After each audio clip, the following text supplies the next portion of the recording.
On trouve Oui. que j'espère de... Oui.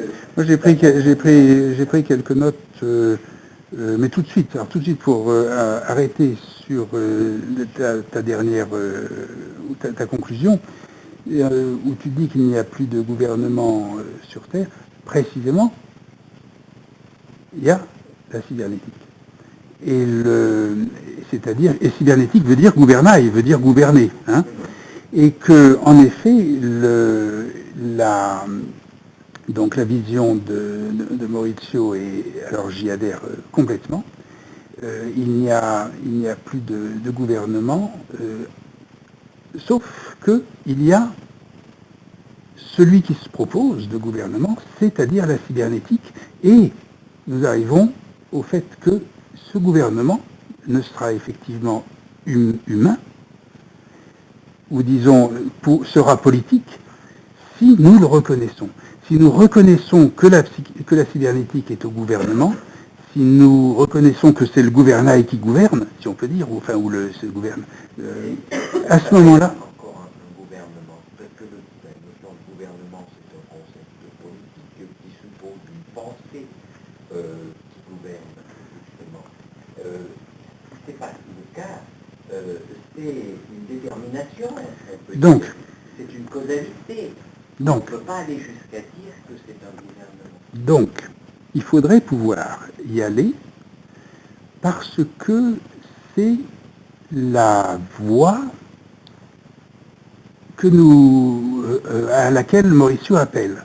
Je ne sais pas si nous nous y engagerons ensemble, mais Maurizio dit qu'il n'y a plus de gouvernement, qu'il y a une situation extrême, si on peut dire, et donc on est à la recherche de quelque chose, d'une solution. Mondial, il n'y en a jamais vu. Alors, donc là, on arrive quelque peu à la question, pas encore exactement de l'histoire de ce refoulement, mais on va tout de même énoncer 2-3 choses. Lorsque Turing a fait sa transe intellectuelle, enfin, ou à sa contemplation, ou a eu sa compréhension, il a estimé que la pensée était partagée par les machines. Wiener, qui lui, Turing, c'est le fondateur des ordinateurs, hein, c'est le créateur des ordinateurs. Le mathématicien et le créateur de la cybernétique, celui qui lui a donné le nom et qui en a fait qui l'a porté jusqu'à ce statut de science, s'appelle Norbert Wiener. Et Wiener, très rapidement, a eu pour principal objet de souci et de réflexion le gouvernement par la machine. Ça s'appelle The Human Use of Human Beings. C'est pas l'exploitation de l'homme par l'homme, c'est l'usage de l'homme par l'homme. Et l'usage de l'homme par l'homme se fait par l'intermédiaire, selon Wiener, d'une machine à gouverner. Pour lui, la cybernétique allait être une machine à gouverner. Donc, et si on requérait que cette machine à gouverner pense, pour au moins qu'on puisse au moins lui faire confiance, alors que c'est peut-être pas du tout une bonne raison de lui faire confiance de penser, mais si on voulait qu'un gouvernement pense, eh bien, il y avait, avec Wiener, il y avait Turing qui disait, ben oui, ces machines pensent. Par conséquent, la cybernétique, la machine de Wiener, est susceptible, ou en tout cas, selon l'idée de Wiener, elle gouverne, c'est une machine à gouverner, la cybernétique est une machine à gouverner et elle pense.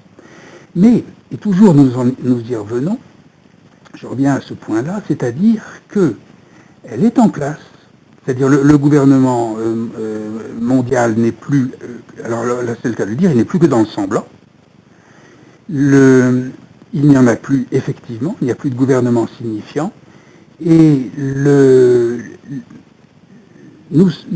la cybernétique est en état de gouverner, mais elle ne gouvernera de manière humaniste que si l'humain la reconnaît. Autrement dit, de même que lorsque, si on ne reconnaît pas, si on ne reconnaît pas notre prochain, il n'a aucune raison de nous reconnaître, et il peut être aussi inhumain qu'on l'a été avec lui.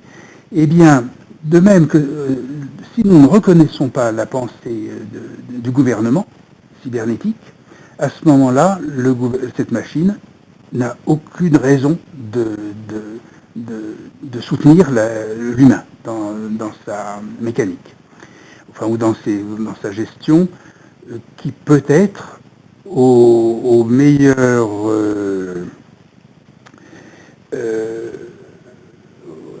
comment dire,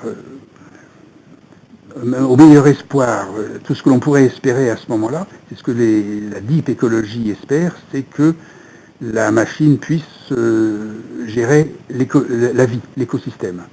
Mais si elle n'est pas reconnue par l'humain, il n'y a pas de raison qu'elle tolère l'humain dans cet écosystème.